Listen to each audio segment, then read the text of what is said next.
ब्रेकनंतर स्वागत आणि मुंबईमधून एक महत्त्वाची बातमी आहे। राज्य सरकारने मुंबईच्या दादरमधील प्रसिद्ध कबूतरखाना बंद करण्याचा निर्णय घेतल्यानंतर आता मुंबई महापालिकेने काल संध्याकाळपासूनच ताडपत्री लावून संपूर्ण कबूतरखाना बंद केलाय।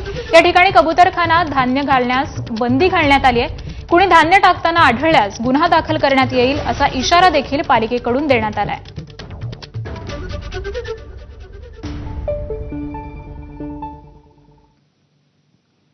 दरम्यान दादर आणि मुंबईतील इतर कबूतरखान्यांवर महापालिकेने कारवाई केली। त्यानंतर जैन समाजाच्या भावना या तीव्रपणे दुखावल्यात। या कारवाईच्या निषेधार्थ आज जैन समाजाकडून शांतीदूत यात्रा काढण्यात आली आणि याचाच आढावा घेतलाय आमच्या प्रतिनिधींनी। पाहूयात। महानगरपालिकेने कबूतरखान्यावरती कारवाई केली, यानंतर कुठेतरी जैन समाज हा आक्रमक झाला आहे। सध्या आपल्यासोबत त्यांचे गुरु आहेत। कबुतरामुळे कुठेतरी मानवी आरोग्यासाठी धोकादायक आहे। आरोग्यासाठी बघा, ड्रग्स, गांजा, अफीम, चरस हे नाही आहे का? मोठे मोठ्या फॅक्टऱ्या चालते हे नाही आहे का? पुऱ्या रस्त्यावर तुम्ही कोंबड्या कापतात हे गलत नाही आहे का?